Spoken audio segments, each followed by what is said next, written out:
Wanna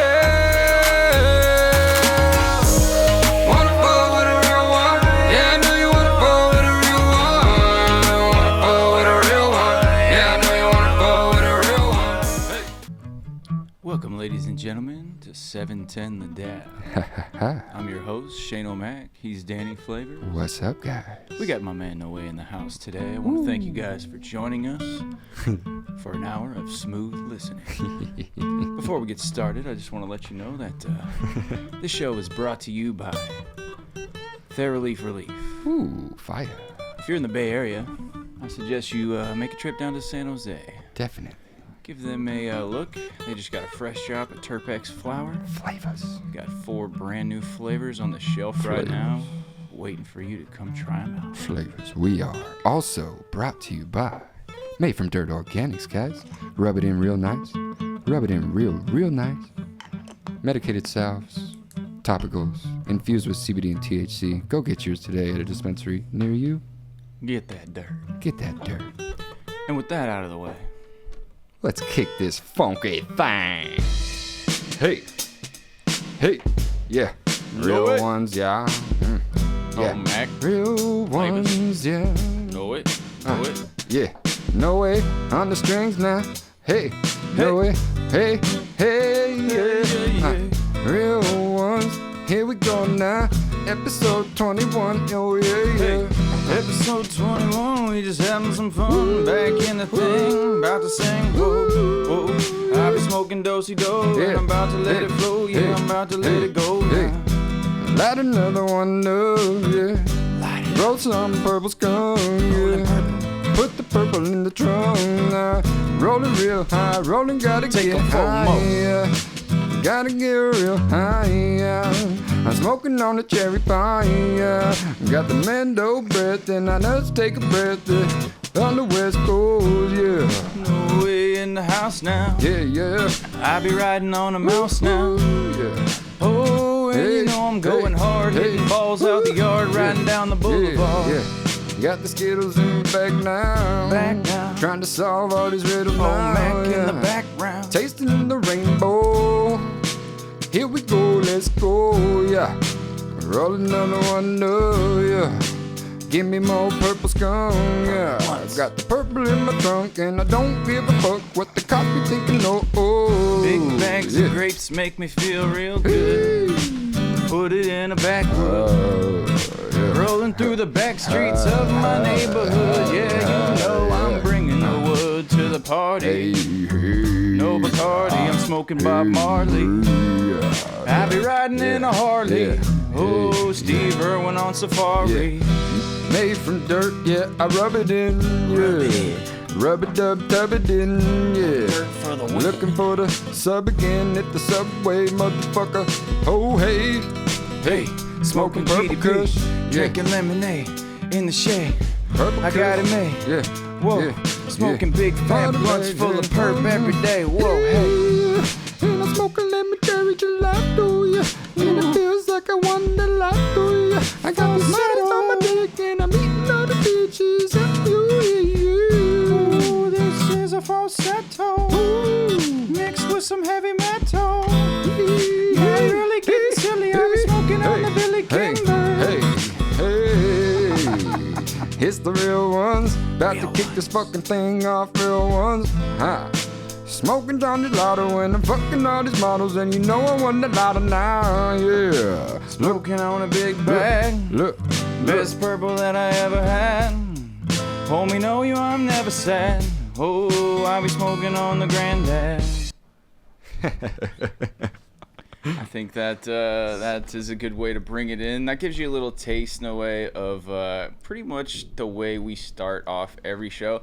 For those of you guys that were out there that saw in the thumbnail that we had a guest, you probably weren't expecting the freestyle because we don't normally do the freestyle when we have a guest on. But being that we've got Noe in the house, Noe is our engineer.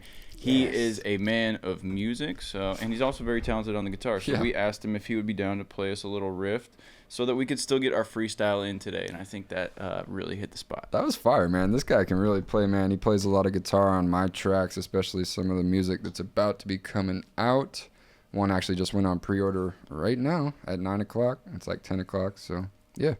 Bam. I want to thank everybody out there for joining us today. Noah, I want to thank you for making some time to be on the podcast today. We kind of started talking the other day. We were just sitting outside the studio smoking, and we kind of started talking just about music in general, music philosophy, and kind of your background and how you got into music. And I was just like, bro, let's save this for the podcast. You know, so I'm definitely glad to have you here today to delve into a little bit of this. For those of you guys that are here for the weed talk, there's going to be a little bit less of that. Yeah. There's going to be no shortage of smoking weed, I assure you that. No. We've got some nice new flavors. We can still talk about the weed a little bit, you feel me? A little bit. Cool, yeah, for sure. We'll ask you some things like, you know, what's your favorite strain? Yeah. Oh, definitely. You know what I'm saying? And anything you want to talk about, just throw it out there too. That's kind of the way this show runs. Like we have a little bit of a script to help us kind of navigate our way through the show. But for the most part, you know, we'll be talking about aliens 1 minute. We'll be talking about pussy the next minute. We'll be talking about conspiracies and then music, you know? Whatever we want to talk about, that's what it is, you know? I would imagine that this one's going to kind of be music dominant. So, you know, for all the viewers out there, if you're not necessarily into our music talk, then... I'll take some extra bong rips for you guys. Take some extra bong rips or just kindly leave and don't smash that dislike. Why don't we just start off in the way with you just giving us a little bit of your background. Take us back to kind of, I'm assuming, your childhood or whenever you originally got into music. When is the first time you ever picked up an instrument? Damn. I guess there's two stages where I picked up an instrument. I picked up an instrument out of curiosity without knowing anything, and then I picked up an instrument determined to learn how to play. What was the very first instrument you ever held in your hand? The very very first instrument I ever held in my hand is actually going to be funny. It was a violin. Nice, me too. It was a violin. And I actually didn't play it. It was my sister who played it. And I believe I was like 6 years old or like 5. And that was the first time I held like a real instrument. Nice. Until then, it was like, you know, making instruments from tissue boxes and rubber bands and just, you know, shit anything like that could make some anything sound. that could make, exactly. Blowing into bottles and shit. You know, me and my siblings growing up, we would kind of do the makeshift instrument thing, you know, and put like pots and pans together and just jam on some drum shit, you know. Yeah. How many brothers and sisters you got? I got 2 brothers and a sister, and we're all, you know, pretty musical. We all play. And I think that helped. See, I've known you for a year now, and I didn't even know you had brothers and sisters. That's why I love doing these podcasts, man. Even sometimes we'll have close friends on, people that we think we know everything about. And within the first 2 minutes, I learned some significant shit about you that I don't even know. But I did want to stop for a second, actually, just point out how many instruments this guy can actually play. So why don't you kind of just tell him that? Damn. What are all the instruments that you play, man? Because I know just from me working with you, I've seen you play the piano. I've seen you play the drums. I've seen you. You physically laid guitar on my tracks, harmonica. So like, what else do you play? You know, it's an interesting journey. It's actually the instruments that I play now. I say I picked up probably within the past maybe 7 years. You know, kind of just really playing and expanding my musicality with different instruments. Mm-hmm. But it really started out on the violin, the bass, and the guitar, just those 3 instruments. And strings. You know, exactly, all strings. And specifically with the bass, I don't mean the electric bass, I mean the big orchestral upright bass. Oh, okay. That's the one that I played. Like this one? Yeah, the big one that looks like a huge cello. I played that. And, you know, from that, I actually learned the saxophone after that, being that young, because I could read. Wait, that's a pretty big jump right there, right? Can you play the saxophone? Yeah, I could still play a little bit. I don't have one, so I'd have to, you know, take a few weeks to get my arm, that's supposed to be my armature, you know, back. And it's very hard, right? That's supposed to be one of the more difficult instruments to learn how to play, right? It is, and I also play the trumpet, and that one's even harder to be real. I want you to lay some sax on some shit. You need some lungs for that shit, right? You know, you do, but a lot of it too is like, because everyone, we all work with the same thing, you know, and it's really how we use what we got.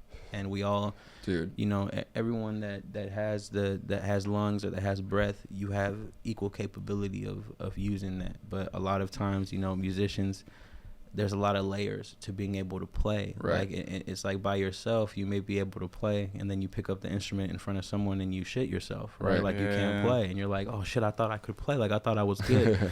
And there's a lot of layers. Like there's a lot of mental layers, emotional layers, and obviously physical layers. It's a very physical thing to play an instrument. And I just feel like a lot of those things kind of, if you're someone that naturally is able to kind of be in balance, like mentally and physically and even spiritually, you're probably a lot more in tune to yourself, and you'll be able to play that instrument with more clarity than someone who may become more frustrated with it early on, especially like with something like the trumpet, where it is a very finesse instrument where, you know, like it really does feel like you have to do a lot to get that high pitch that you're going for. But you see the people that get the high pitches, and it doesn't look like they're doing too much. So there's something else that's going on that's allowing them to not overly try to get there, and they're just there, you know. And it's something that like a lot of us feel, not just with music, but you know, just things that we like or that we're passionate about. If you like seeing movies, sometimes seeing a really captivating scene in a movie is just as impactful as being able to play an instrument. Yeah, you know, that's really well said. It's just art. Yeah. I think a big takeaway from what you just said for me is how much of it has to do with feel, right? Like you can read, you could be able to read music great, you could take all the lessons you want, but like you said, when you step out of your comfort zone into a new environment, can you maintain that feel? Right. You know what I'm saying? Because one thing, like another thing you just said is like super good musicians, no matter if it's a vocalist, no matter what kind of instrument they play, they do the most insane things. I'm talking about like the best guitarists in the world, and it looks easy when they're doing it. Yes, Eric Clapton. Because of what it is, it's that feel thing. Don't you think? It's like, it's almost like you mentioned spiritually, you know, mentally, physically, just everything. They're really unison. Feeling the music. So, I feel like when you see people that are that good and then they're making it look easy, it's like they're almost having an out-of-body experience. They go to some other zone. That's exactly what that is. You know? And what's funny is like me as an engineer, I think that's why I like it so much, is that I can kind of tell when that happens to an individual throughout the session. Yeah, you know? for sure. Like where, especially like, y'all are a great example, especially Dan. I know he's already smiling because he knows when it happens. Like, you know. Ooh, I'm there. Yeah, he may come in and whatever it is, like he comes in with, or at least the way that I can see it, like from the outside perspective, as any artist that comes into a studio, they bring with them the baggage of their life, not just their art, you know, and that ultimately that's where the art comes from, is everything that life throws at them. The pain. So exactly, all these things. And if you're coming into a studio, you ultimately will bring everything that you have, like, and you know, art is such a vulnerable place to be, that you show everything. And at first, you know, if you're not someone that, or if you're in a situation that doesn't allow for that to happen right away, it's noticeable. You can tell that somebody is withholding a little bit of that feel, like what you just said. Like it doesn't look like they're feeling it all the way. And it can happen mentally. Maybe mentally they're very stressed. It can happen physically. Maybe they're very tight in certain areas. And that can be habitual, just from maybe their job, if they work a physical job or whatever. Right. But something happens where the moment they let go, you slip. The room changes. The room, everything in the room changes. It's and energy, and bro. You can see it. You can see it within the individual, where I become invisible to them, and it looks like they are just transcending where they were. They transcended to it, like what you said, like they left where they were and who it's they like were. An out-of-body experience. It's like an out-of-body experience. Dude, this is awesome. And to see it happen with individuals, it's incredible, because you can literally tell when somebody has what I call like a block, like an artistic block, where they're not allowing it to penetrate fully. And then out of nowhere, boom, it's like the floodgates open, and it's this outpour of energy, like what you said, that you almost can't stop. And at that point, then the artist realizes, and he's like, oh shit, I still had like a goal, and I still gotta like get on track to my song that I got a certain feeling for because sure. I went too in now, and like I don't let too much shit out, you know. And that's such a good way to explain it, bro. It's but like, that's where you want to be. Like, you know? It's like a gas pedal. Like when you step in there, you're like feathering it because you don't want to go too far, and then you just fucking punch floor it, and then you're like, whoa, okay, now you almost hit the car in front of you. Now I gotta go the speed limit. Ooh, back off, and then that's the pocket, right? Yeah, that's the pocket. When you find that, you slip into. It's almost like you don't see. It's like you're just hearing, tunnel vision. And your eyes just become blank, even though they're open, and you're listening, and you know you're just transferring that energy. You know, through your voice, through the mic, you know what I'm saying? It's a beautiful thing. I love music. When you're talking about how people bring the baggage of what they have in their life or whatever's going on that particular day, like I know sometimes I've come in to record and I'm just in a great mood. I'm having the best fucking day. Sometimes I've been in there after having like the worst fucking day. for some reason, what that made me think of is athletes for some reason, right? Yeah, Because definitely. like there's certain athletes you can look at and you're like, wow. you're like, this guy, you don't want to fucking make him mad. You know what I'm saying? Like Michael Jordan, bro. Michael Jordan. You don't want to fucking make him mad, Kobe bro. Bryant. If you can just let him, if you can just Don't let make him, him mad. if you can let him be kind of bored with the game and maybe drop a quiet 35 on you and not go off for 25 in the fourth quarter because you pissed him off because you said the wrong thing to him, Yeah. because you gave him the wrong And look. you made him go road rage. But then there's on the other side of that, right? On the flip side, you've got some athletes where at least the perception is like, you can kind of get under this guy's skin and rattle him a little bit. You know what I'm saying? You look at examples in basketball, like people say KD's soft because it's easy to get under his skin because of It all is. the It all the is. drama he's shown off the field. James Harden. You know, when you another look at guy. guys who historically are great in the regular season and then choke in the postseason, there becomes at least the perception that they have this aura around them of just like they're going to break down in those key moments. And they usually do after it happens a few times. It's just Yeah. like you see that people are built different ways. And I think for whatever reason, like I like sports, so I always use sports analogies. But like Kobe's a perfect example. an You know what I'm amazing saying? example. Like he, Yeah. you did not want to make him mad, That's but my also favorite player. when he locked in, he was just in another zone. he It's didn't like pass he the was ball. playing out of his body. Yeah, he didn't give a fuck. Yeah, he didn't give a shit, but he got the job But done. you're right. Only someone who's out of their body, out of their mind, is not going to pass the ball and go for 80 in the game. Like And have that confidence that they can do and that. do that, and Yeah. actually do that against defenders that are throwing everything at him. Like it just doesn't, you know what I mean. And I think the example that I like to use because I have personal experience in it, is entirely like mental is boxing. Because I boxed for a long time. I boxed for maybe like a little over 10 years. Another thing Just I learned didn't know. something new about and, you. and that's one thing that boxing is such a beautiful art form because on the surface it can be extremely brutal. It looks very like a very physically demanding thing, which it is. It's a very physical. Like I mean, if y'all never fought someone, if you try to fight for 3 minutes straight, that's one round. You're probably gonna be exhausted. Hell Like, you yeah. know, you're not gonna know how to conserve your energy. Especially You're with gonna take a grappling. few hits. You're gonna take a Yeah. few body hits and start breathing a little harder. You might get hit in the nose. You might Dude, start I can bleeding. tell you right might now. have to breathe out your mouth. Like a lot of things change when because the bag don't hit back. The bag don't Yeah. hit back, Right. and you don't know how you mentally don't know how the other person is going to react to your punches.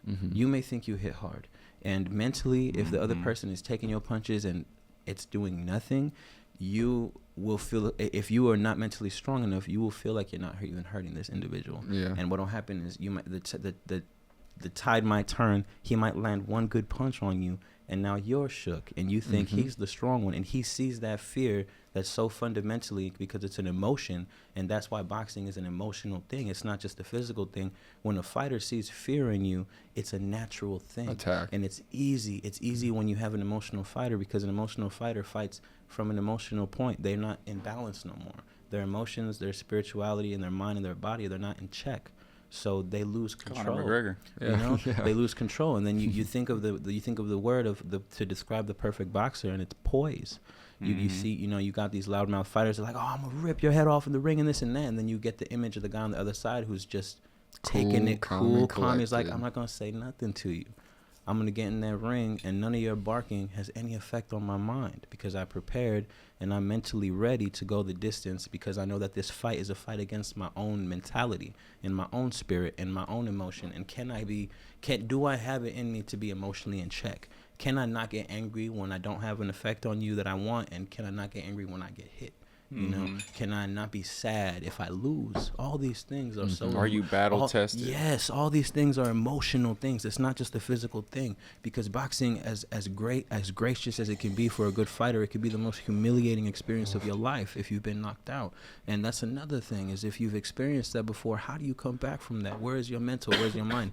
So it's like the fighter who can transcend all those human qualities that are seen as a hindrance to his performance. That's the guy. You know what I mean? That's the one that we're Yeah. talking about. The Totally. person who can take all those punches. Because, I mean, there's, of course, the rare cases of guys that don't have blemishes like Mayweather. But we're not using him as an example because Nah. he's such a rarity. And people like that only come around once in a life, like literally once in a lifetime. I don't Didn't think take many punches. I don't think Yeah, we're he I didn't. don't think we're gonna see another Mayweather, and I don't think we've even seen a Mayweather before him. Maybe I could be wrong if there's another boxing historian, but me from a boxing standpoint and being a boxer and seeing it, I just it's people, it's what we said, people get battle tested, you know, and the mentality is what goes first. And if the mentality goes, then the fighter goes. Mm-hmm. It's just like kind of what you were talking about when you started off that point. It's like whatever you're dedicated to, whatever it is, whether it's music, whether it's a sport, whatever your craft is, whatever you're passionate about and you dedicate your time to, that's your art. You know what I'm saying? Like Mayweather, if you don't watch boxing and you're not familiar with boxing, you know, a lot of girls, for example, that don't like boxing, it's just like, oh, it's just two guys punching each other up. It's barbaric. It's so you know what I'm saying? It's so technical. Like watching Mayweather, that is art. That is art. A dance. You see a man who takes someone repetition. who could be a, like, if you think about it, there's certain fighters that, like, you know, like think about when he fought like Maidana. You know, like that's a fight that I like to bring up because it's later in his career, right? And you're talking about an individual who's already in his late 30s and has fought for 15 years. You could argue really longer. You could argue that he very strategically, especially later in his career, got to undefeated. I feel like you can. He denied some fights. He did. He denied. Should have fought Pacquiao 6 years earlier. He should have fought Shane Mosley 10 years before when they were both lightweights, and Shane was undefeated and actually had the better record and had a 90% knockout rate. He didn't want that. He didn't want Shane Mosley at that time. Mayweather went like this to undefeated. But at the same time, we can't deny a lot of times. Like he fought Castillo when Castillo had belts. He fought Arturo Gatti when Arturo Gatti was good. He fought Zab Judah when Zab Judah was at his finest. Like he did fight a lot of fighters. That were at very their prime, reputable fights. But arguably, Pretty Boy Floyd was different than Money Mayweather. Very two different people in my mind. Because the thing is a lot of people forget that Mayweather won a gold medal in the Olympics. So it goes beyond just professional sporting world. Because, think about it. Like he was the best in the world as a teenager, you know, going against people that were in their mid-20s, in their late 20s, that could be a lot older, a lot seasoned, that had already gone through the Olympics maybe a few times. Like you know what I mean? They had maybe gone through the trials already. Like maybe they didn't go to the Olympics, but they had already been through that like trial and tribulation of, you know, fighting. I'm not trying to discredit him. Oh no, not at all. Because I agree. I agree completely. I as a boxing fan, I agree. He should have took fights earlier. He should have taken certain fights at a certain time, or he should have got at certain fighters when arguably if he would have beat them, there would be no question in anybody's mind that he is the greatest. But there is a blemish because he did kind of have a ducking factor that everyone could see a little bit. As a competitor, I don't know. You can't really blame him. He's a businessman, man. You can't blame him as a competitor. Myself, I would try to be undefeated too. But a lot of people, as a competitor, the word competitor means you want the best possible competition. Yeah, that means you want to fight the absolute hardest opponent every single time. I completely agree. That's my mentality. I want the best motherfucker. Yeah. But also from a competitive standpoint, you want to be the best, which means you do want to stay undefeated. See, so it's like on the fence. But that being undefeated should only really mean something to you as a true competitor if you face the best. If you know that you took the hardest fight every single fight. But just for some I guess the conspiracy theorists out there, you know, Floyd and the promotion companies and all this and all that, like, you know, it becomes like all things. When money becomes involved, it changes everything, bit, you know. And for the promotional companies, for Floyd to lose, why did most people watch Floyd? Because they wanted to see him lose. They wanted to see him lose. Yeah, exactly. And the thing is promotion companies know that. Floyd knew that. Everybody in boxing knew that. That's what sells fights, though. That's what sells the fight. Everybody wanted to watch him lose. That's what makes it compelling. Half the people want to see him. Half the people want to see him lose. Right, and that's the thing. And promotional companies, knowing that they're not necessarily gonna put their cream of the crop main guy, put him up against someone that has the potential of putting a blemish on that, where it's like, oh, he's lost already, he's not the best, he don't have a belt. Then who would Mayweather be without that backing of being undefeated? Because that's what he threw on everybody. Yeah. Oh, I've never lost. I've never been beaten. Everyone's tried and nobody's beaten me. And if he were not to be able to say that, there would be no underlying backing as to why he would be trying to be considered the greatest. Right. Because Rocky Marciano was 49-0 when he retired. Julio Cesar Chavez fought 95 times before he lost. All right. a Mexican legend, and he had double the amount of fights that Floyd did before he even lost That's one. insane. Right? If Floyd lost, And it's crazy. if he lost his 39th fight, say, and he was 38-1, he would have made a quarter as much money over those next 10 fights. He would not been Yeah. able to get these, Yeah. $100 million $100 paydays. No way. For if his record had been Just one loss. 42-1. Yep. Just one would have fucked all that I'm up. super glad that you Shit, brought yes. up the parallel though between just what you have to go through as far as those trials and tribulations and those struggles throughout your life and boxing, because that's one of the best ones you can draw. It's an If you analogy, look yeah. at the history of boxing, the greatest boxers of all time in my opinion, Floyd Overcome Mayweather, struggle. Mike Tyson. Yeah. You know what I'm saying? Muhammad Ali. But okay, Muhammad Ali's another you one, throw him yeah. in there too. But all those guys, you look at what they had to deal with in A their early shit lives. ton. So much So trauma in much, their early dude. lives. Oh, yeah. Mike Tyson especially, bro. That Yeah. guy was raised like an animal to be a killing machine and Yeah. to not to disassociate. Talk about going out of your body. He was raised to disassociate from his own personality and from being Mike Tyson to being Mike Tyson. Yeah. Being You know what Iron I'm Mike. saying? To being being a Iron killer. Mike. Iron Mike, Yes, bro. yeah. And I think that's a good point because, I hate to say this, but like art itself, like even fighting, there are certain places in the world where they refer to fighting as martial art.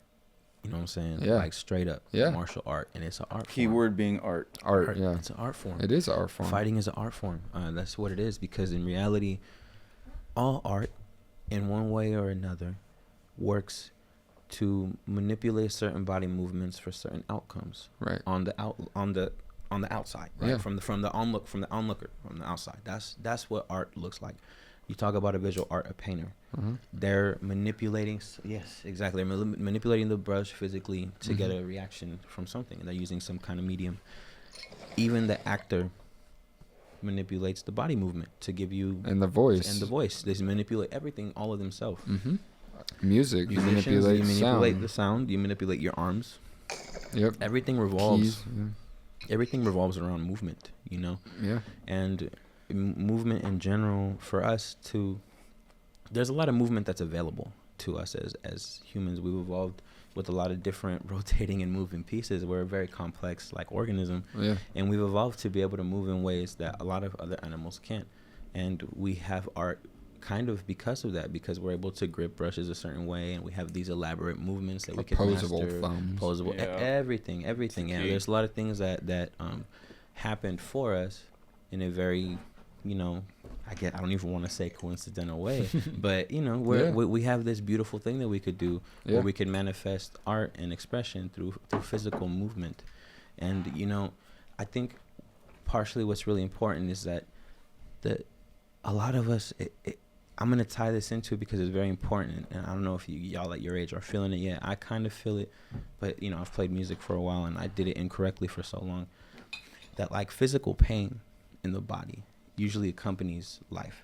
You know what I mean? Like in one way or another, right? You mean stress related as far as things going on in life? Like how many times have you heard a motherfucker in his mid-20s be like, my back hurts? Hell Or like yeah. my shoulders hurt, or How many like times my have I neck said hurts. that? My neck hurts, Yo, or my this, and Stress will fuck you up. and I'm glad he Bro. said that because that is exactly what it is. It That is. stress It is. fucks you up, and the thing is physically there's a layer to stress that is actually visible, right? Mentally, stress is obviously felt mentally, like enormously, right? Like we all feel stress enormously. Like It's also mentally. displayed.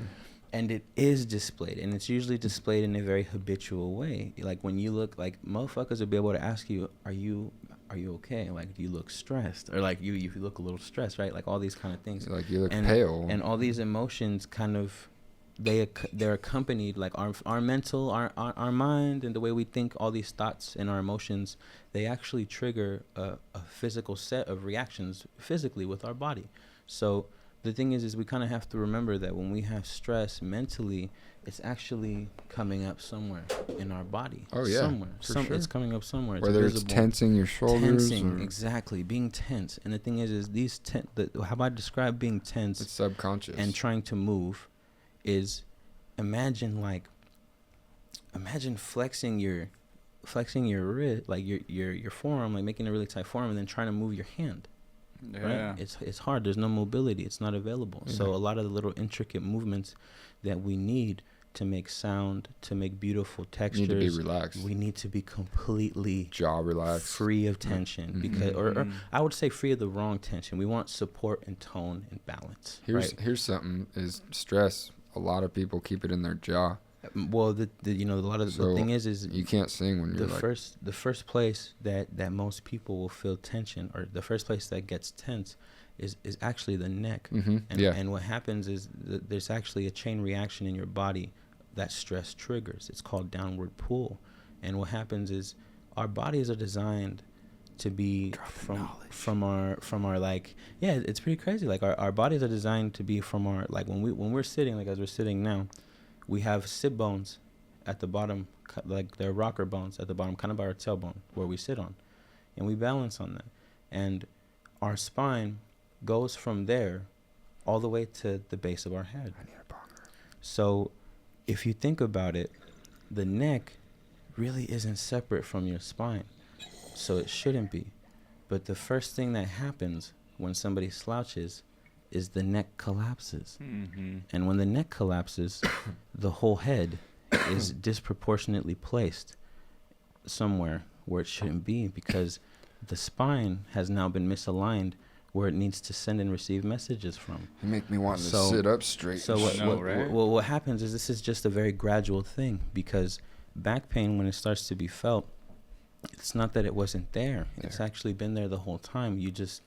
It took a while. It's like the residual dripping of water on stone. You felt it when it was a little too late, because what happens is, as children, we're born with this natural grace and this natural poise and this natural ability to use our bodies to the best of its like possible use. Children at play are about the most graceful that you'll ever see a human being. Like literally, children at play is like one of the most beautiful things you can see. I watch my little 7-year-old brother, and I'm just like, bro, the ease with how quick he can pick up different things physically. I'm like, and on top of that, the artistic intuition that they naturally have, just being people, just having a spirit, having a mind, but it's a free spirit. It's an innocent mind. And I'm glad you said that. It's more of this kind of free. You want to be free, and the thing is like us as people, we learned to confine ourselves to the standard that other people live by, because in society, what happens is,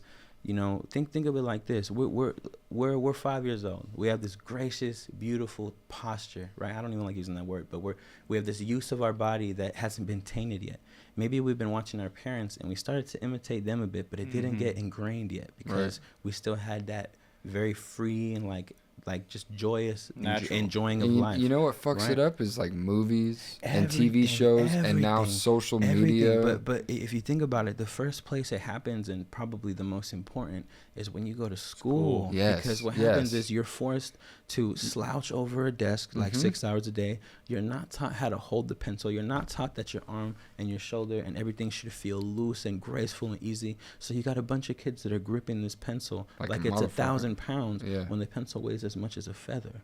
And you don't need any of that tension to move it. And what happens is, as that child internalizes that, they don't notice that they're holding it that way.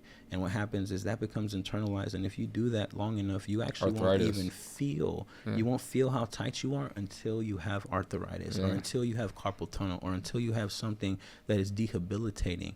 When in reality, what's going on is you're actually disconnecting from yourself, because you're going into a habitual way of being, and you're getting the same reaction every time. And instead of you being free and balanced and allowing each movement to be supported naturally and being free of tension and feeling this like you're so balanced that you're about to fall over, you're not holding yourself up, there's nothing that's holding you down anywhere, and you feel like this you're growing because you're not pulling down. And it's such an opposite feeling than this, that everything comes along with it. Your mind, your body, your spirit. When you associate being here, it's crazy, as opposed to actually thinking, being present, and understanding that the way you use yourself can be easy and natural, then you run into problems, right? So a lot of these blocks that we're talking about, like this tension that kids learn to internalize early, they actually don't notice it after a while, and it spreads everywhere.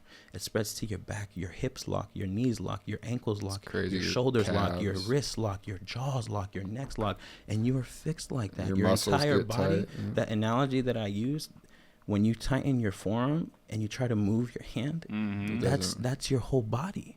That's your whole body after years and years and years and years of you internalizing it.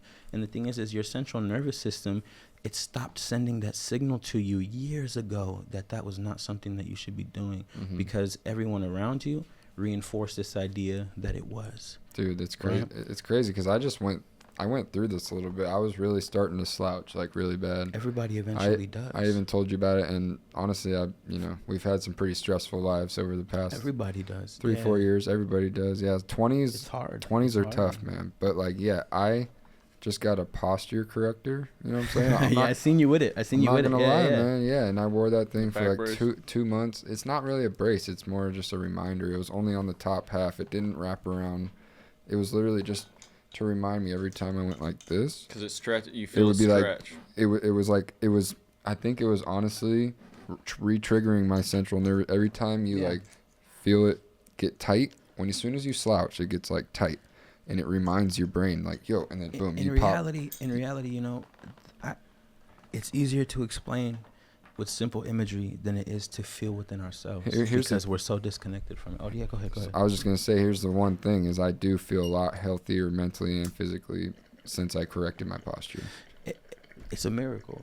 Right? It honestly is, and That's where I was going with the that. analogy that I love to use, because a lot of people have seen it before, and it's really easy. You'll be able to see it everywhere once I talk about it. Is, have y'all seen a cat's back before they move? You mean when Have you they're ever laying down or noticed? something? Yeah, when they're laying down. It's curled up like And this, then what right? happens? Like a fetus. And then what happens before they move? They stretch? Exactly. They straighten it out, right? Yes. Okay. Perfect. That's what we need to be doing. Perfect. Stay You noticed limber. it. You Stretch. noticed it. You noticed it. The cat They always- was in a resting state. They always invert. But before it did anything, it corrected. straightened out. It Yeah. corrected itself. Before it did anything, it naturally has that intuition to understand Dude, that's that every crazy. bone in its body blowing my needs mind to right be now. expanded, and it needs to grow. And what they get horizontally is exactly what we need to get vertically. So we need to be doing the Superman. We Every need- day you wake up, turn over in your bed, and do that this. sometimes helps, but a lot of it, what it is it's all really simple, to be honest. And the way that cat did that is gonna sound crazy, is by not trying to do it.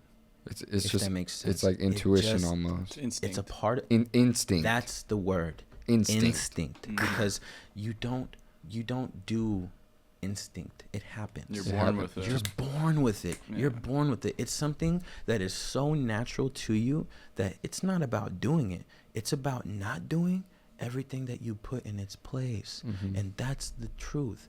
Until you're able to clear all the clutter, and that clutter is emotional, it's mental, it's physical, it's spiritual. Until you clear all of that grace that you had as a child, it's not going to come back. You can't force it. It's not something that you straighten out. It's what you said. It's a reflex. It's an instinct. It's like we're born with those natural instincts, but at a certain age, maybe the same time for all kids, it may vary a little bit depending on how you're raised or whatever. But at some point, society and all the Yeah, it's a things that learned you see thing. around you, exactly, that It's a learned thing. behavior. It's a Right. learned behavior. It's At not some us. point, that kind of starts to override that It natural does. instinct that you're It born does, with. and it only happens after years and years and years of reinforcement, and we typically only think about it after a few moments of pain.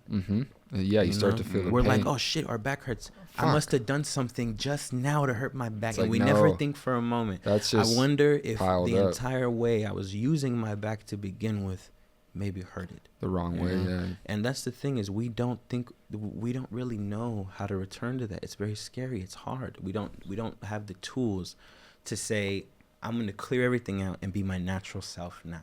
Yeah. Because I'm going to be honest, our reflexes have been trained with this learned behavior.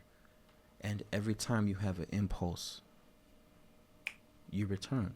That's why when somebody tries to straighten out when they're sitting, it takes moments for them to not notice that they're slouching again. Right. Because it's not what's comfortable to them. Yeah, you slip. Mhm. You slip. I'm slouching again. So the thing already. is we have to learn to be in this state of gray area of not knowing, of not expecting something, of letting go of everything that we know and that we think we know, and allowing something spontaneous to happen to us in every waking moment. It takes a lot of core like power. that. That's what it is. And if you think about it, that's when your life is fresh. Your life is fresh when you're not carrying all the baggage of everything you've ever been and done. That's Yeah. too much. That's Mhm. too much for you to bear and to hold and to have all the time. So us as artists, unfortunately, that's what we do. We hold on to everything we've ever been Well, and experienced. The more responsibilities and- you get, the tougher But life we gets, learn and- we learn as artists eventually, as those greats do, to experience life in a very playful, joyous way, Mhm. where we're no longer hurt by the hard times. We're thankful that we even get to experience them as well. we're fueled by Right? them. We're fueled by them, and we're able to know where we're at enough to let ourselves cry and not be destroyed by it and not be there the whole time. We're able to come back to a balanced state because we know what it feels like to be balanced now. We know what it is to not react to everything.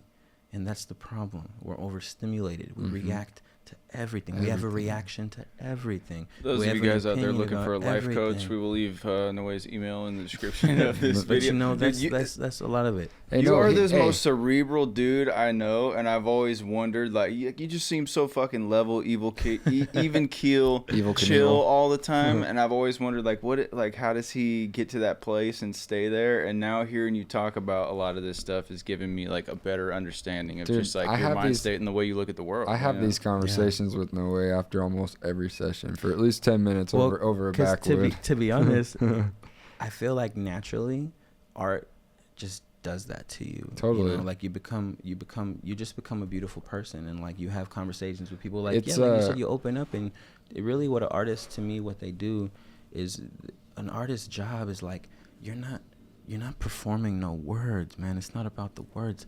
It ain't even about the medium, you Mm-mm. know? To me, it's like every art is revealing the soul of a person to me. Yes, yes.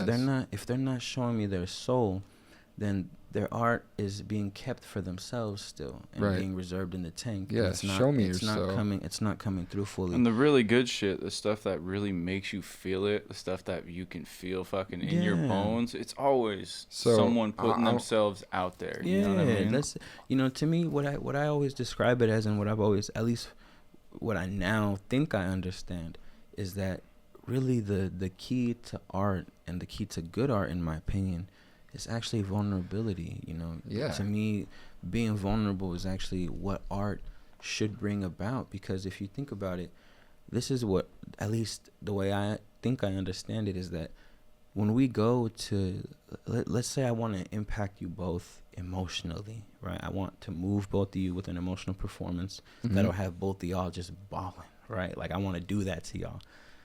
Well, firstly, that emotion that I wish You have to to you show have to you, display it. I have to feel it myself. Yes. I have to be there. That emotion You have to produce needs it. to penetrate me Energy and has my to heart. transfer. I need to be filled, and I need to be a vessel for that very emotion. And if I don't know what that feels like, if I'm not moved to tears by it, how could I move anybody to tears with it? It won't. Mhm. It won't happen, Right. because my heart is not vulnerable enough to allow itself to be filled with emotion and show it. You know, because that's truly what That's an true artist art. does. That's An art. artist shows you the warmth of their heart, and even in sadness, you're able to see the beauty in it, because you see an individual who is giving you their whole being for that moment, like their Mhm. vulnerability.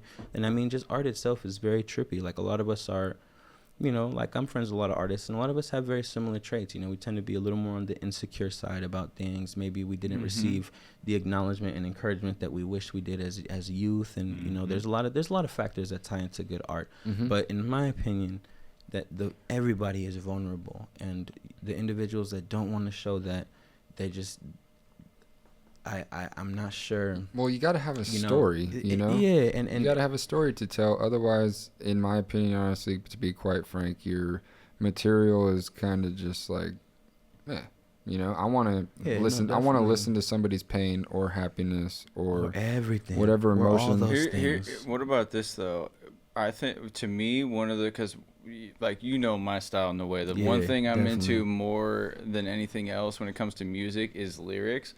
I've been course. trying to get to a point where I can write about my own personal experiences, but what I want to get to eventually is the point where I can step into the shoes of someone else and really actually try to feel those experiences and write about those experiences. Kind of like more on like the Immortal Technique level, you know what I'm saying? Like where you can, because I think it's really, really tough for us to be able to be honest, whether it's just talking here on a podcast about our vulnerabilities or putting that in our music, stuff like that. Definitely. But when you get to that point where you can be honest about your own feelings, I think it's even more insane. Especially like Tupac's a good example. He wrote about he took that pen and put his words, even though it was coming from him, it's like he was stepping into the shoes of a single mother with 2 kids with 3 jobs, or or a mother who just lost a kid, or that to me is lyrically, those are the people that I put up there as the greats, the people that were able to share their stories, but also the stories of others. Yeah, definitely. I mean, like I want to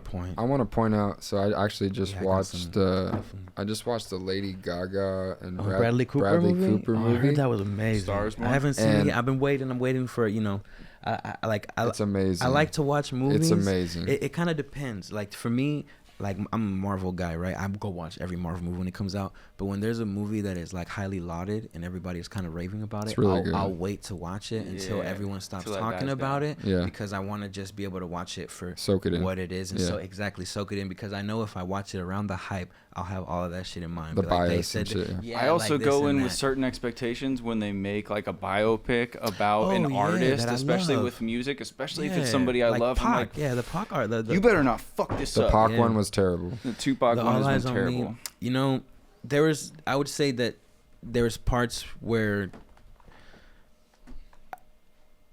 for me, it's like, the way I think about it is like, damn, it's like, it's Pac, bro. Like, I can't say anything with Pac is like bad, like in my head of like, I can't, like, I can't. But yeah, there's definitely things that I would have changed, I would have definitely done things differently. Yeah. And I think the fact that we're on the movie tip, I think, me personally, this is how I feel about art, and at least like writing in art, because for some reason, like songwriters, especially rappers, we have this thing about us that I don't want to call it an ego thing, because it's not an ego thing, but we want to be solely responsible for our music. Like you think of the greats, you think of a Frank Sinatra. He didn't really write his songs. He just performed them. You think of a lot of people that were greats. Like Michael Jackson didn't write all his songs. No. Like, a lot of really it's within rap that individuals, like, you may say something in your music and there's this fear that you'll be called fake, because you didn't necessarily, because you don't live that life, or you're not from there. And the thing is like, I don't see nobody calling Al Pacino fake for being Scarface, or for being Michael Corleone, or for being any of his characters. And to me, that's where I want to see art go. I don't want to see the judgment with hip hop be this biased thing where you can only be a rapper that raps about what you lived and your experiences, and you're considered fake if you're talking about what the next guy went through, because that's not fair. That's not what art is for. Art is about the human experience and free expression. Exactly, free expression. And you think about what an actor does. An actor does exactly what you kind of said there, that they embody something that they may have never experienced, but they have to do so in a way that is entirely convincing to the audience and has to come across as genuine. Otherwise, it doesn't look like a good performance. Like if an actor, it looks fake. If the actor isn't convincing, and really the actor shouldn't even be convincing, they have to be their role. Otherwise, it doesn't look like a role, right? Like that. Like if the actor isn't the character, if you watching the character and you can be like, oh, this actor is trying to be this, then they're not necessarily getting the point across, right? But good actors, or great actors, really, they have a way of literally becoming someone else, something else, where you're seeing this person on screen and you're like, the fuck is this guy? Dude, did you see like, Christian Bale as Dick Cheney? As Dick Cheney? I haven't I've seen only it yet. seen the trailers, Fuck, and dude. from the trailers, I've already been able to tell that he took on a complete, like, this was a role that was like, wow, you He went there is a because fucking crazy he's a madman. actor, man. He's a madman. You know, He's a He's a great beast. actor. and I mean, I love them in The Machinist. That was one of the Yeah. most incredible body transformations I've seen for an actor. Crazy. And I mean, I'm a big fan. I'm a superhero fan. The Batman. Hey, Dallas Buyers Club. He's for sure one of my favorite Batmans. That's like, Matthew McConaughey. I know. Like, I'm Crazy not- body Oh, yeah. transformation. like I'm not even gonna lie. Like I know a lot of people be there's like mixed things. You know, people are like, nah, I didn't like that Batman trilogy from Christian Nolan. I fucking loved it. You know, I love I that fucking Batman loved it. series. He's Christian Bale? No, Well, yeah, Christian Bale. It's Christian Nolan directed that. I love that. Or That's the Is it best. Christopher Nolan? It That's- might be Christopher Christopher Nolan. Nolan. Christopher Nolan, right? That's Yeah, his name, that's the right? Yeah. best. Christian Bale is the actor, right? So That's yeah, the best that's some Batman of my series. favorite Batman movies. Yeah. And and the way he transforms himself for that is fucking crazy, man. It's I always insane. say he's my favorite Batman, Christian and people Bale's always hate on crazy. it because they say he didn't get the voice. Who do they quite say? right. George Clooney? No. People Michael just hate on Keaton? people. No. Who they gonna say is a better Batman? People, Christian Bale. a lot of people Best do like Batman. Michael Keaton. I mean, I do too for nostalgia. That's the first Batman I've Yeah. seen, and I love it. But you know, I just think Christian Bale did something with the character that was the dude. When I think of Batman, I think of this menacing, demented fool who haunts people in the middle of the night. He's a fucking bat. Like Yeah, he should be bro. scary as shit. He should have He that was Christian convincing. Bale. Yeah, he should have that Christian Bale voice where it's like super scary, aggressive, distorted, like scaring the shit out of criminals. Like that's what you should do. You're a fucking Batman. You know, Yeah. you're not Superman. You're not some pretty boy dude with like superpowers. You're like you torment like the people who killed your city. You Yeah. know what I mean? It is Like, a that's- tough voice Yeah. to pull off, though. It's just that scratchy one from the bottom of your throat. it's hard, but I think he did it well. You know, I think Yeah. he did it well. Yeah. But speaking of just the becoming a character, that's what I want to see a lot of us this generation of artists that are really really bred by hip hop, Mhm. because you think about it, Al Pacino really did that. Hip hop was not as big a thing then, Right. Yeah. when Right. when he was an actor, Yeah. and there wasn't these things, and there wasn't really like man. Because I teach a hip hop class, right, and a lot of these kids, they always get on that like, no, he didn't write the song, they didn't write this song, and this ghost or whatever. And I always ask them, I'm like, yo, does anyone give Aretha Franklin flack for singing a song that was for Otis Redding? No. No, rap's the only genre Respect. where you get in trouble. That's for that. rap is the only Respect genre. was a song written by Otis Redding. It's written by a man, Yeah. and it's That's a a really good woman, point. and it's a woman anthem. very true. That shows you that somebody else can write something for somebody Totally. else and be that individual. And somebody else can It can perform be for- something else. Yeah, Another person's and a lot art. of times Yeah. that's what I want to expose in us as artists. I want a lot of hip hop rappers to saturate their minds with being them viewing themselves not just as a lyricist but as an author. You're a literary author. You can Telling write. stories. You can write whatever Telling the hell stories. you want. Fictional You don't even or gotta rhyme. nonfiction. At that point, what Shane just said, you might not writing bars and verses and rhymes might not be the only thing. You might go fucking write a book. Yeah. You might go write. You might a write poem, You a might write fucking articles. slam poetry, Maybe whatever. you like realistic writing. What if Yeah. you start covering topics? You become like a curator for a blog or something. You know what I Yeah. mean? Like you never know where the writing could take you. Like Right. it's not just songs. Writing is such a powerful tool. It is. That it's and what you said, Shane, is exactly true. Authors, that's exactly what they do. They portray what they see, everything Yeah. around them. It's not necessarily everything that they only experience. Authors, nobody gives them flack for writing about murderers when they're not a murderer, Yeah. or writing about serial killers when they're not a fucking serial killer, No, or like that's true. I any mean, of that. Nobody, this way, nobody man. gives flack. It- Hip hop is the only place where we get that kind of like disrespect. If every To be other real. art, To if be every real. other art medium, people were only allowed to tell their own personal stories, we would miss out on all the best Yeah, stories. it would in be life. so boring. Yeah. You know, Yeah. but okay, so that's That's not being creative. Where's the imagination? It is. like that's like, you know what I mean? Like Right. like to me, we gotta be like that. Like that's one thing that I like. Let's go back to acting for a second, right? Like let's say the actor has to portray someone who's been homeless for the past 10 years and they're addicted to drugs.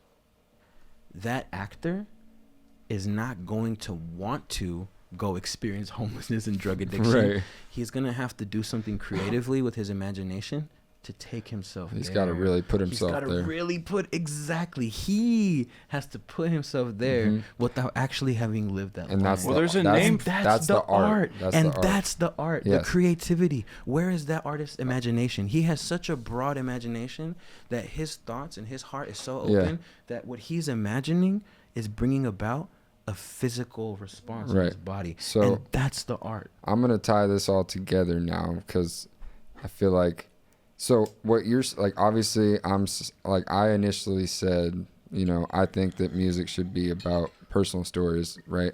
And like pain and happiness and stuff. And And that is personal. I believe that, but that's just one lane. You're totally right. You know, there is a fictional lane that you could take where you, like Eminem. Eminem did a great job with the whole Stan thing. You know what I'm saying? Like, that's genius. And Being so a murderer and so shit. I am wrong in that sense, but No, not at all. no. But the reason I brought it up, okay, so now I'm going to tie it all back to the movie, was, you know, in this movie, A Star Is Born, Yeah, please. We deviated. from Bradley that. Cooper says to Lady Gaga, and they're playing, I believe, fictional characters too. It was a fictional story, I believe. I don't think it wasn't Lady Gaga's story. I think it was just, you know, a fictional story. Anyways, Bradley Cooper says to her, he says, you know, there's 12 notes in the octave repeats, right? And I'm quoting this the best I can. I'm super high and fucking, I only watched it once. I get the gist of it. Yeah. There's 12 notes in the octave repeats, right? So there's obviously just a limited number of notes that an artist can hit within the octave, Yeah. right? So it's just the way that you see it, and it's the way you tell it, and it's your story that really fucking matters When you to me, you know. And like, I don't really write that much non-fictional rap. I'm not gonna lie. I try to make it as real as possible. That's just my lane. Yeah. Hell yeah. I sing about and rap about a lot of pain. And I want to reword some things because I. Go ahead. I'm just explaining. I'm just thoughts. explaining my lane. Not because right? I really feel like your lane is still, even in the vein of what we're talking about. Yeah, but I like, totally agree with your guys' stuff too. I fuck with, you know, the shit Omac writes. yeah. It's really just how you express yourself within those 12 notes. That's what I was getting at. It's your emotion, that. it's your pain, it's your suffering, it's your happiness. And you know that's You know? arguably I think even when you're telling somebody else's story, it's still personal. Oh yeah. It's still personal to you, because if it's not personal to you, you won't give a convincing performance. It won't, like if you are trying to truly be in somebody else's shoes, you need to be in that person's shoes, and you need to feel that. And if you don't feel it, it ain't gonna come across. You shouldn't be telling It's not- somebody else's if you story don't unless you feel it. can't feel it. Exactly, and that's the point. Is I feel like, you know, for like I'm from your- sword, from I'm your sword fighting with the perspective, you know, microphone. yeah, like for you, like even if you are telling somebody else's story, or you know, like something that you may not have experienced yourself, you still have to own it, you know, as an artist. And I feel like as a rapper, like I feel like for you, Danny, like that's something that's so in your range still. Like I feel like you are the kind of artist that can do that. Like you could probably spit some shit that you may not have experienced yourself, But I can put but myself you can there. put yourself in it, and you'll make it personal. And the fact that it is personal to you, it comes across that way. You have a personal connection to what you're rapping It's about. like when you you- know? It's still personal. It comes out. It comes out with that. You're still penetrated by what you're rapping about, It's even like- if it's not what you lived. It's like when you buy into a movie and you cry just because you feel that story, you know? Man, Even though it hasn't happened to you, you know? I cried in fucking what's the movie? I cry in a ton of I cry in a movies. lot of movies, and the one I'm a recently, softie, bro. the one Me too, recently, man. the one recently that got me was Into the Spider-Verse, man. Like, you know, that whole movie was Pretty great. good soundtrack on that. It's a great soundtrack, man. And it's just like to me the movie is just so. They tie in a lot of things, you know. There's a lot Yeah. of things that are in the family element, like with the uncle and I the love it. dad. Like and it really just brings a tear to my eye. That movie is crazy. Right. But there's I feel that entirely. There's times where, you know, there's movies that I like, man, I can't even watch Up. You know what I mean? Right? I can't even watch the movie Up Yeah. no more, bro. Like, you know, if I'm trying That to, shit's sad, like on bro. the real, bro. If I'm trying Some to, of these Disney movies are getting a little too real, like, bro. if you're trying to impress a girl, like, put that shit on Hell and yeah. then let it rip. And she gonna be like, this is the You're gonna one be- right here. you're gonna be This the balling. dude. You're This is gonna- the dude I want. like that movie just does that to you. You know, will like, cry. It's tough. Like, you know, like just, Yeah. you feel shit. We feel shit. Like, especially as an artist. Like, I'm a softie, Hey, bro. girl, fuck the seeing Notebook. art. We're watching Up. yeah, you know? Hell yeah. Exactly. Yeah. And within the first 5 minutes, it's over, bro. That movie's off. You know Off. what I mean? You're just Done. like, y'all are balling and going and getting some ice cream. It's crazy though, talking the about how parallels. sensitive you is. It's crazy the parallels you can draw between music, sports, And And- art, any kind of art, man. Any kind of art, bro. Any I kind was of just art, at dude. I was just at a. It's a subconscious man, I took- Music, state of sports, mind. acting, all these things that we're Bruh. talking about. There's so many overlapping I elements. took my youth to the SF MoMA, the Museum of Modern Art, today in SF. Man, it's a 7-story facility of nothing but art. They got Salvador You took Dali, your youth. they Hold go on, back over- it up. What does that mean? Yeah, I took my the teaches. audio production class that I teach in SF. I took 2 of my youth to the museum, and it was great. And That's they got a sick. ton of stuff. And even there, the conversations that I have with my kids, that's a lot of them revolve around these same topics that we're talking about. You know, Mhm. freedom, artistic integrity, just being an artist, vulnerability, conveying emotion, Express yourself. expression. All these Yeah. things are themes that me and my kids talk about because That's awesome, bro. we're looking at art, and I have a very I personally I love going to like museums. Like art Right. museums are Me too, bro. I get a kick out of it. Like Fuck I'm yeah, nerdy so that do way, I. like I man. really have a reaction. I hate Like, to you say know, it, one but of getting my- stoned and going to a fucking Yeah. Bro, the museum Picasso is so Museum in sick. Spain was it's off the hook, amazing. man. You know, So we went dope. when we were out and there. I'm not gonna lie, this museum that I went to in SF, probably the nicest one that I've been to. Which one is it again? Art-wise, the SF MoMA, the Museum of Modern Art. It's Okay. a 7-story facility. Damn, we man. gotta go. It's amazing, and they got a living wall outside. They got sculpture. Like it's crazy. Like the amount of stuff that they got is nuts. Yeah. But what I was gonna tie it into is that there's a lot of it's mind blowing that a lot of the same themes conveyed in art is really similar throughout history. Like Mhm. not just us. Like it's not just trying to relay a message almost. yeah, like that. Like to me, that's when you as an artist, you really meet yourself. Is when you see, and like ancestrally, it's something that has always been done. Yeah. That That's a really expression good is something point, that bro. always happens. And like when me and my kids go, we're looking at these things and we're seeing shit from the 40s, the 30s, from the 1800s, from the 1700s, like old art, and we're saying like, wow, think of that artist in that time. And how powerful that emotion is that we feel it today. Yeah. We're You know- looking at this and feeling it 300 years later, Yes. 400 years Yeah. later, 1,000 years later. That's crazy. Whatever it is. I'm That's like, the sign of yo, good art. and- Is it and- timeless? The, Does the, it pyra- stand the the test of pyramids, time? the pyramids are art. They're art. Now, you know I what's- took a photo in front of the pyramids of Giza when I was You did? 18. Oh, I want to go so Oh, bad. was yeah, 18, damn, I man. want to go. and Think about that, though. that How- experience, How old are those? millennia, bro. They're old. They're That's- freaking thousands and Yeah, thousands history years old. will tell you they're That's some 2,000 old-ass years art, and bro. I got a story about that because man, when I went to Egypt for the first and only time that I went, it was a hell of an experience.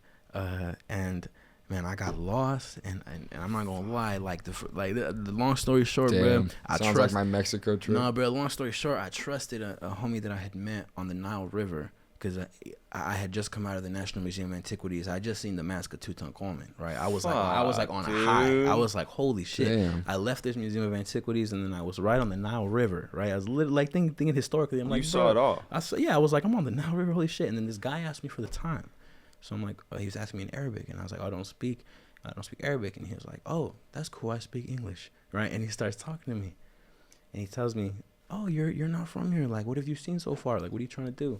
And what's funny is that day, the guy at the hotel was like, don't trust no one, don't talk to no one. And if someone tries to talk to you, ignore them and keep walking. Like, don't trust anybody here, right? And I was like, okay, because I told him, he asked me, like, are you on a tour? And I was like, no, I'm going to go explore the city by myself. And then that's when he said that. And he's like, good luck. Remember what I said? I'm like, for sure. And I go and I meet this guy. And I had seen a lot of the stuff around, just like I was in the Miran Tahir, like where the revolution took place. And I was like, just in that area. They got the Nile Ritz right there, the Ritz-Carlton on the Nile. They got like the museum. Like it's a crazy center. Like there's a lot of shit there. And I meet this guy and I tell him like, what I really want to do now is go see the pyramids. And he's like, I live in Giza. He's like, why don't you come over? And I'll take you. We'll go to my house. We'll eat, and then we'll smoke shisha. We'll, have coffee or chai, and we'll go to the pyramids. And I'm like, what did that guy say? Don't trust anybody. This guy told me he's gonna take me to his house. You know what I mean? Yeah. And in my head, I'm like, fuck it, I'm gonna go. Oh, right? shit. Because I was like, Fuck it. because the way that he treated me and the way that he brought me in, he was like, you know what? You're not from here. I'll take care of you. You're with me. You're safe. And when he said that, I was like, man, my gut. I'm gonna just trust my gut. I'm gonna just whatever. I don't know anybody here, and I know someone now. Fuck it. There's a friend, right? You're 19, you said? I was 19 years old. Yeah, 18 or 19. Like Oh around my that time, God. right? And like this guy, and then he takes me on the journey of a lifetime, bro. Like we go to we first off we hop on the metro there, which is the light rail system that they have. So we hop on a train. It's fucking beautiful. Like I love taking public transit wherever I go. Like the subway in New York, the metro in LA, the Muni and SF, Especially the bar. overseas for some and reason, overseas right? is It's beautiful. dope. And I saw the separation of cars, like the men and women, and I was like, this is crazy. It's like this is different. Women you know what I can't mean? drive? Yeah. Well, no, like the carts, they're separated. There's women carts and there's men carts on the train. Like like it's like separate. They have mixed carts too, but they also have like the traditional split. It's kind of crazy, like the way that they sit. It's That's interesting. Huh. It is pretty interesting. Like it's culture, you know. It's a part of culture. Like we don't understand it because we weren't born in it. You know? So like if we understood it, then we'd know. But you know, it's a little different. yeah, it's just different. To us, we're like, what? So women are allowed to drive in Egypt, though, right? I actually don't know. I'm not too sure. I don't want to make a false statement. I know that it is a Muslim country and there are certain rules. It is a different. Do they wear burqas? Being a woman, I mean, I'm sure. Yeah, the Muslim of women course. do. Yeah, of course. Yeah, hell yeah. Yeah, man. Of course. Yeah, like that's still there. This is Yeah. a dumb question. No, not at all, bro. That's because there are some that don't because they're I'm not familiar with. I'm not I just either, know man. things are so much different. There are Middle Eastern countries to this day where women are not even close to being able to They drive. can't show their face, right? Yeah, Like, sometimes. Yeah, there's some fucked up shit around the world. So man. then this homie takes me on the Muni, or the equivalent of the Muni, right? We're on the right rail. Right. And he takes me out to Giza, and he's like, all right, we got to take this bus. And I'm like, okay. So we hop on this bus, and the whole time, mind you, he's smoking like cigarettes. You know what I mean? Like everywhere. Just chain smoking. Inside the stores, inside the malls, and the public transit. Like you could smoke. Like it's crazy, right? Like that's how it is out there. And we're going to Giza, and then he's kind of prepping me. He's like, yeah, you know, like we're going to a neighborhood. It's a little rougher, you know. It's like a slum because around Giza it's a little more slummy. It's got like slums. Right. And you know, he takes me, and this was where the trip got really fucking crazy but cool at the same time. We're getting 2 back-to-back crazy vacation stories in back-to-back episodes. This is pretty cool. This is epic. And when we get to this town, everybody, and when we get to like this neighborhood, everybody knows him.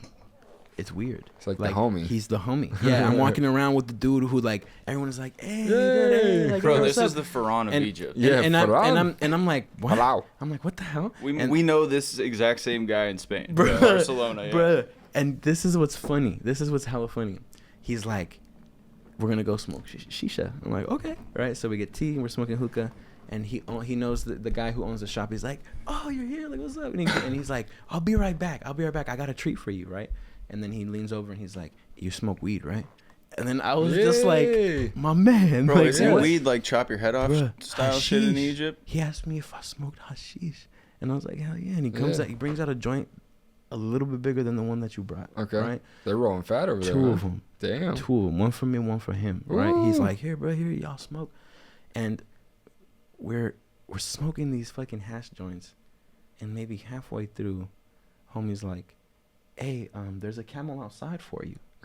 Camel? Right? I was like, a camel? He's like, yeah, there's a camel outside for you. And I'm smoking this big ass hash joint. So I'm lit as shit in this country with this stranger that I just met. He took me to his neighborhood. Paranoia hits. I'm hella far away from at this point I realized how far away Giza is from downtown Cairo. And I'm just like, oh, this ain't even Cairo no more. Like, we're fucking, the pyramids is like way far. I was like, How damn. hot is it out there? Like, when I went, it was freezing. And Really? I wasn't prepared. It wasn't prepared Really? because It's kinda like- in Egypt they don't it's the desert. It gets Egypt- really hot. Ah, It yeah, gets and then it really gets cold. cold at night. And the thing is everywhere there they don't have what they do have is AC because they're ready for the heat. What they don't have is fucking central heating. Almost nowhere. Wow. Almost anywhere. So yeah. everybody has almost fireplaces. Everyone a lot of shit, you know.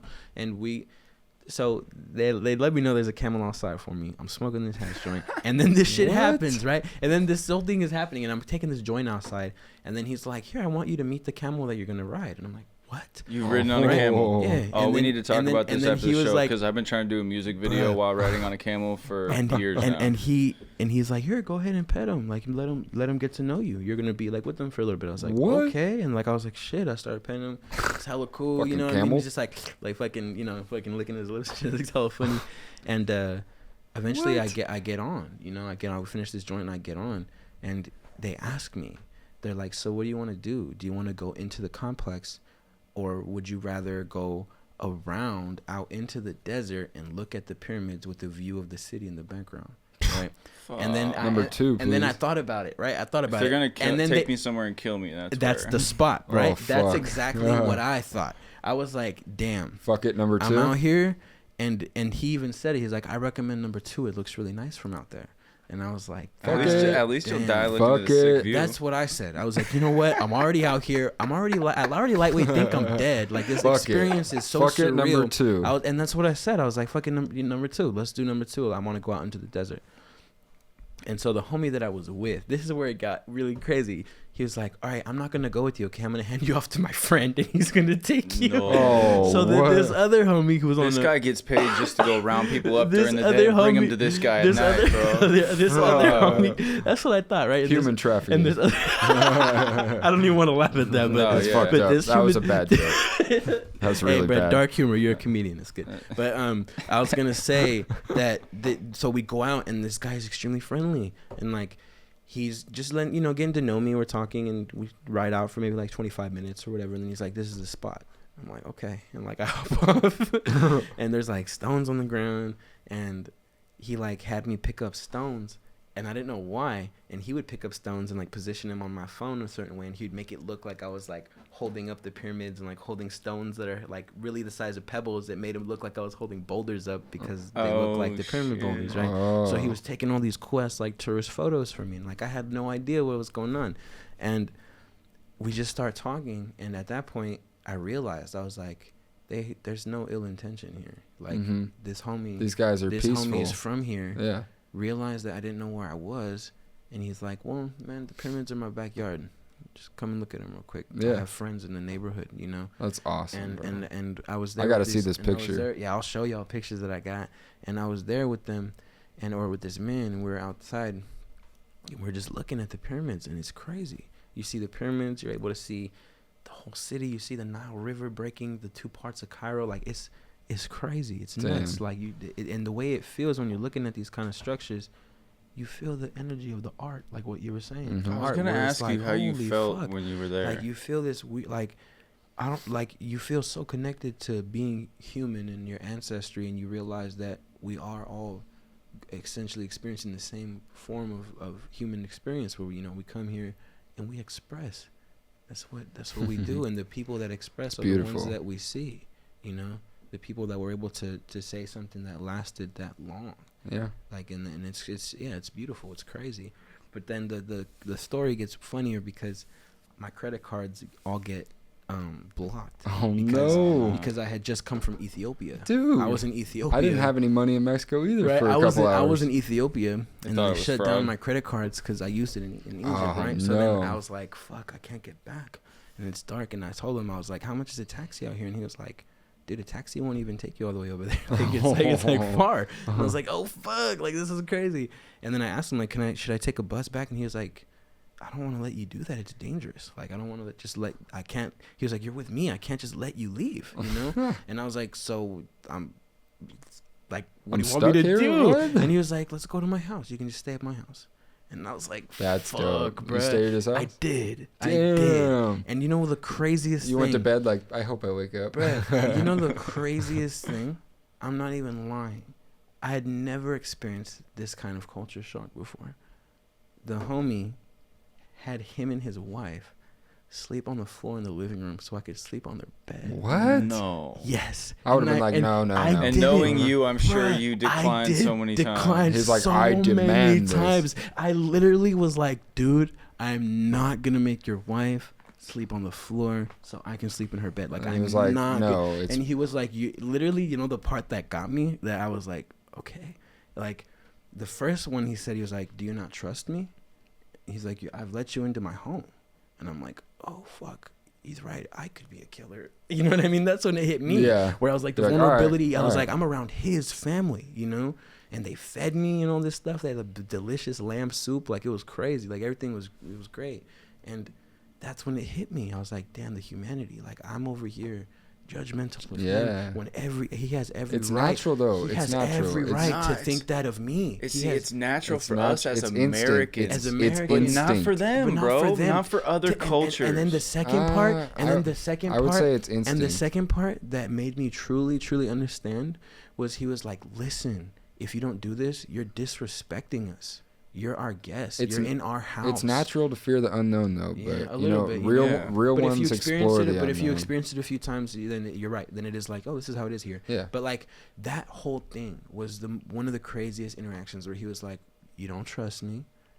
Right? And I was like, oh, fuck. No, Like, I do. trust you. Yeah, exactly. Where I was like, I totally do, but I came into your house. He's like, exactly. I let you into my house, you know, kind of thing. And then, Like, ooh. and then the next thing was like, you're disrespecting me now, you know? And I was like, I ain't disrespecting. Nobody is good. I'll sleep in the damn bed. I was like, okay, I'll sleep in the bed if it's a big deal. Because that's how great they treat their guests, that you deserve their That's best. sick. And I was like, I was like shook at the whole thing. I almost couldn't even appreciate how amazing it was because of the slight paranoia that was always present, because I'm just like, this was like what you said, am I gonna fucking wake up? Right. You know what I mean? Like, Yeah. I want to wake up, bro. Like, fuck. And it's such an overlapping of different cultures, because in American culture, you were being as polite as you could As I could possibly be. possibly Like, I'm be. sure you were like, "Oh, bro, thank you so much. I could no, there's Like- no, like- thank you for everything you've already done. There's no way I could make you guys sleep out here. I'll be so comfortable on the floor. It's all good, bro." And he's like, "Bro, this is how we do it. Sleep in my bed. It's all This good." is You're how we like, do bro, it. please. There's no way I can make you guys do that. I'm sure you went through it a few times. You were being as polite as you could was trying possibly to. be Right. in American culture. He was being as polite as he could possibly be in his culture. And there was a slight overlapping where, and there's culture shock of, you can't believe that's He's really so how they do nice. things. And luckily, it sounds like he was a little bit more familiar with American culture, so he probably didn't take as much offense to it as he No, would yeah. if it Right. was One of his friends or someone something, from yeah. his culture that Yeah. was denying that knew their customs and shit. It was to the you point. know? Right. It was to the point where, like, bro, I met this guy once, and he wanted me to go to his daughter's wedding 2 days later. That's but sick. I couldn't. Yeah. Because I was going to go back to Kenya with my friend. Oh no! So I was like, is fuck, that I major can't. disrespect too? Well, no, because I No, told him, man. I was like, I'm a traveling man. Like, I'm sorry. Like, I wish. And he's like, oh, you know, fair enough. It's all good. And he That's like awesome, took man. me back to the city the next That's day. incredible. Took me back all the way to the hotel. Fucking And A. like, it was crazy, bro. Like, honestly, when I got back that morning and the homie that was there saw me, he was like, looked at me and was like, how'd it go? You know, because he knew, because to go to your room, you had to pass by him. You Right. know? And he knew he hadn't seen me. So it was like, he thought, I imagine he probably thought the worst. Right. Because it was like a hostel kind of thing where they got your number, you know, it's like a bunch of people, they do like a joint breakfast in the morning. Like, it was like that kind of place, you know? Mm-hmm. And Hostels are cool. yeah, man. hostels are cool as fuck and they're cheap. Yeah, It's great. fuck It was a yeah. great experience. But like, yeah, he was like, so it was cool. Like, everything was You- cool, you man. made it, bro. Yeah, he's like, you made it. And I was like, yeah, like, I'm gonna like, holy fuck, bro. Yeah. I'm gonna go lay in this bed here for a minute. Like, I need to recollect. I need to Shit. get ready. Like, this is crazy. And then, you know, that it's crazy, man. It's music, it's culture, it's weed, happiness, Weed. sadness, pain. That's Artists. amazing. Did you know how illegal weed was out there when you were out there? Fuck, I would have been That's tripping, crazy. dude. It says right here, cannabis is illegal. Cannabis in a. Oh, shit, sorry. Jesus, can't even talk. Yeah. We're playing fucking. We good over there? Sword fighter. Super lit. Sword fighter with the fucking mic over here. Check this out. Man, I used Cannabis to all in these high-level Egypt. bongs and shit. It is Probably highly illegal, illegal. but its use is part of the common culture in the country for many people. Large-scale yeah. smuggling of cannabis is punishable by Hashish. death. Oh, fuck. While penalties, Oh, that's While- smuggling, though, not consuming. while penalties for possessing even small amounts can also be very severe. Despite this, enforcement Oh, damn, of fool. law is lax in many parts of Egypt, where cannabis is often consumed openly in Yeah, cafes. that's how I Wow. did it. Yeah, that's where I kind of was, because I imagine that law enforcement probably isn't so prevalent where I But was. imagine Which that. is probably a cool and probably not a cool thing sometimes. Yeah, because Yeah. imagine just like the selective policing that they could do there. Yeah. Or like, Sure. bro, I could either see you walking, smoking a joint and not give a fuck, or I could see you I walking could ruin a your joint life. and Or I chop your could hand fucking off. kill ruin you. your Yeah. life, yeah. And that's kind of I the, could end your life. But you know what's funny too is, like, I actually had a similar experience in Kenya. And when I was in Kenya, I Well, you've remember been all over. because Crazy. I had these homies. I had made friends there, and I told them, like, let's go get some weed. And the shilling to dollar ratio Shilling. at the time, the Kenyan shilling, they call it bob. They call it bob, brother. Bob. They're like 200 bob, 300 200 bob. Bob would like that. You know, it's like, that's how they say it. And it's really, dude, it was crazy. Like, so my homie introduces me to his old friends that he's reuniting with, and he doesn't smoke weed. I do, right? And his friends don't necessarily know that. And I didn't necessarily know the conversion rate and what I would get for what I paid.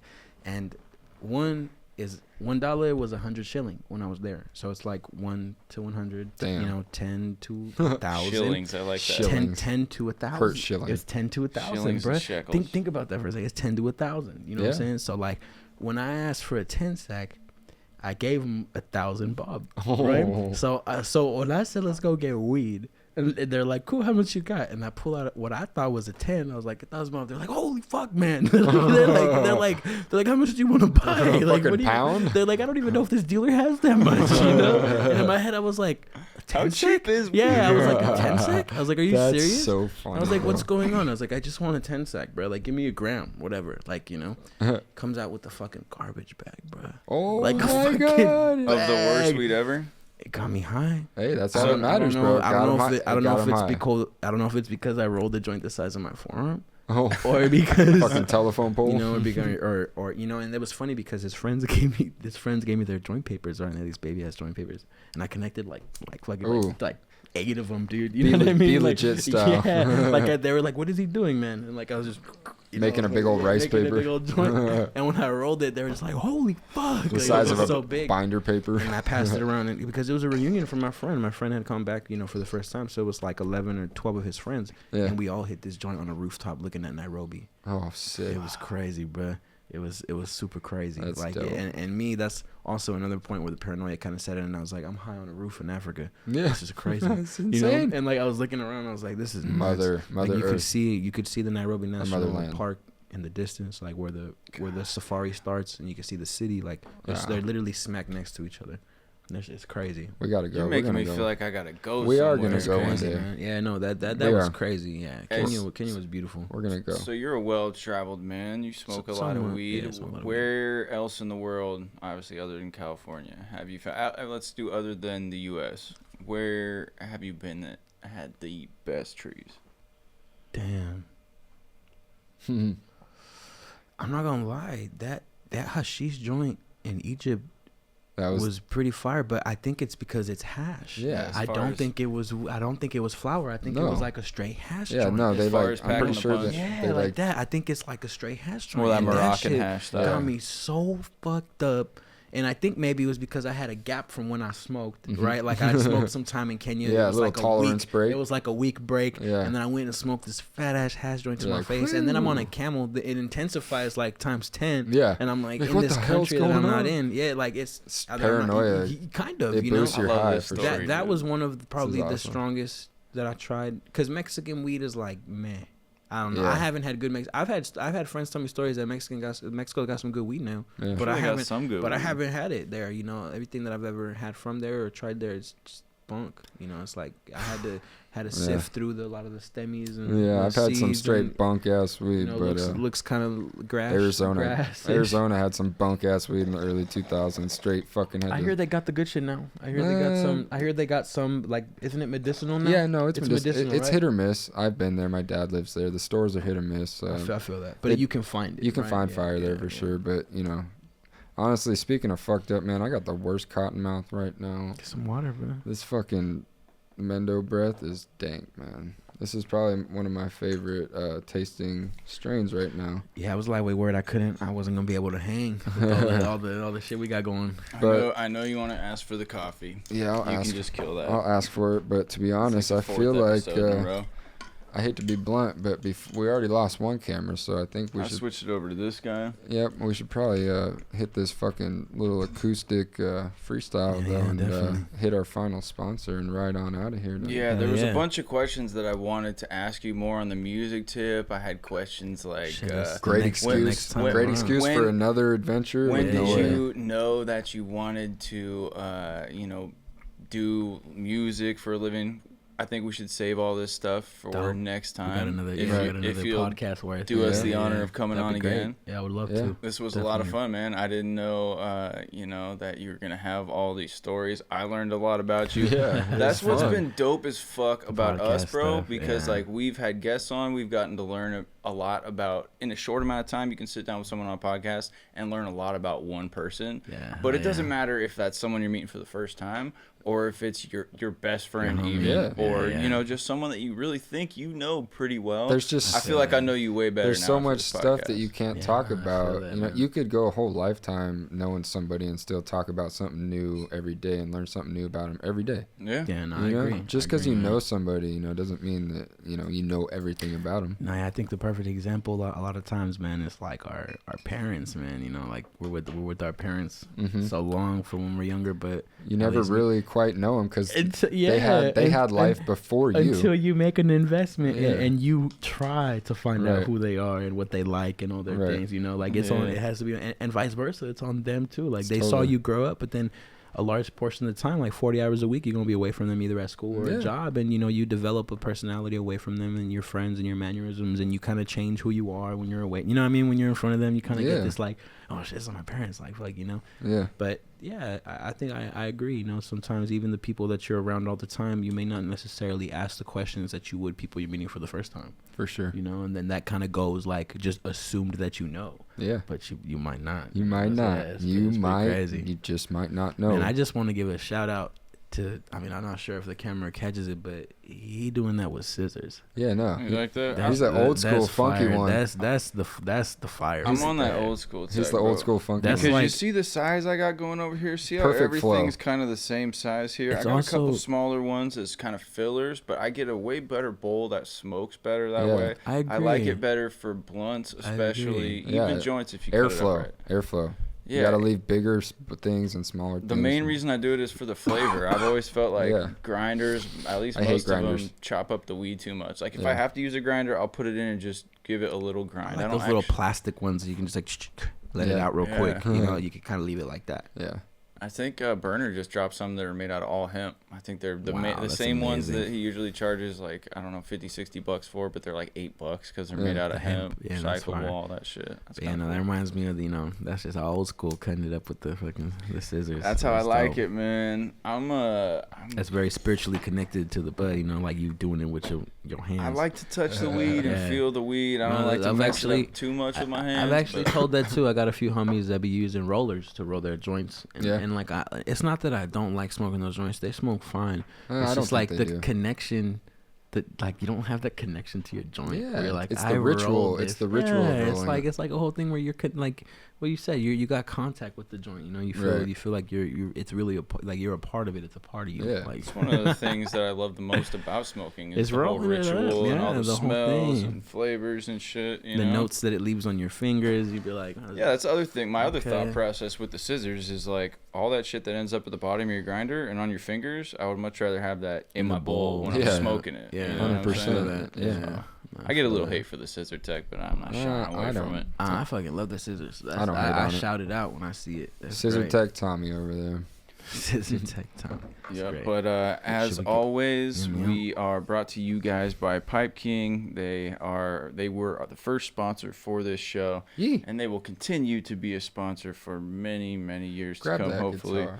we have a discount code going on with them as always. At first, we thought this was going to be temporary, but you guys have been loving it, and they've been loving it, and we've been loving it. Love it. It's easy to love it when the discount code is Purple Kush. Purple Kush. PurpleKush, all lowercase, no spaces. Type that in when you're at the checkout, and you'll get 25% off your entire order. 25. Which is crazy. You're not going to find that anywhere else. Their Purple Kush. prices are already competitive, so you take 25% off. Purple Show Kush. me a better deal, Purp. and I'll show you a big bag of grapes. Kush. Purple Kush. That is the code. Purple Kush. Type it in. The Pipe King online. Go get it. Go get the bag. And with that being said, Hit that funky shit, no way. DJ No Way on the acoustic. Hit it. Wait. And Give him some now we're going to give him some tempo, huh? Yeah. Okay. Yeah. Okay. Okay. Ooh, that shit funky. Yeah. My dog No Way on the acoustic. Yeah, I got 2 sticks and we smoke them down. Smoke them down. Smoke the whole pound. Yeah, I got a big old mound of the kush. Yeah. Kush is the bush. Whoa. That I grow. Whoa. I grow it. And Whoa. then I push it. Push it Whoa. down. Push it. Whoa. Push it. Whoa. We To pay the singing rent. songs and we hitting lots of bongs. Yeah. Whoa. Coming through. Yeah, you better hide your mom. Hey. Yeah. Yeah. Right Babylon, now, all Bob- we missing Bobby, is Babylon the Bobby, Dawn on the Bobby. mic. And you better hide Whoa. your mom, cause it's Bobby Long. He's my uncle, yeah. He's my uncle. Motherfucker got a pound of the skunk in the trunk. Smoking funk. Yeah, and he's smoking the funk up in Bee Creek. That's beautiful, Noel. Yeah. Up in Bee Creek, that's where he sleeps. Babylon is the dawn, and he's fucking your mom. Whoa. Yeah. Got No Way on the strings, Woo. and I really like to sing. I Yeah. be doing my thing, and we out here every single day. Every day, every Just day. trying to get paid, so Paid. I got a nice place to Hey, lay my lay. head at night. Hey, Yeah. I got a big old bag in my sack, yeah. Big old bag. Big old bag for my sack, whoa. And it looks real fat. Pack a bowl, pack a bowl. I pack a bowl, I get real one up. high. Mendo breath, Baby, I smoke pack it to that up. death, yeah. Whoa. Real Runs episode 21, In and the we bag. almost done. In the Yeah. Said we almost done. We'll be back next week Hey. with some more heat. I don't know what we're gonna speak And I about. go to the south side, hey. Santa Cruz is my birthplace, hey. Let's get high, I said, hey. Let's get high, Santa Cruz, motherfucker. Sip on some booze, huh. Santa Cruz, we never lose, yeah. I stay in the Bay now, but I always rep Santa Cruz till the day I die, oh yeah. I'm packing this boat, I'm about to get Smoking real on high. wood and I'm feeling real good. Riding Yeah. through my neighborhood. Yeah. Oh yeah, I be Yeah. doing what I should. Woo. Back Yeah. then I used Yeah. to do what Yeah. I could. Now I'm doing what you wish you Yeah. would. Huh, yeah, here we go now. We about to ride out Real Ones Podcast, yeah. About to the hit you with the honeycomb hot rider. blast. About to hit you with the hot blast. The podcast 21 in the Whoa. bag. We about to be done, cause the camera's about to die. We getting so high, so we gonna ride Real ones, that out. means you ain't frontin'. If Hey. you ain't subscribed, you better Hey. press that button. Press and you that better button, slap hit a the like. like. Whoa.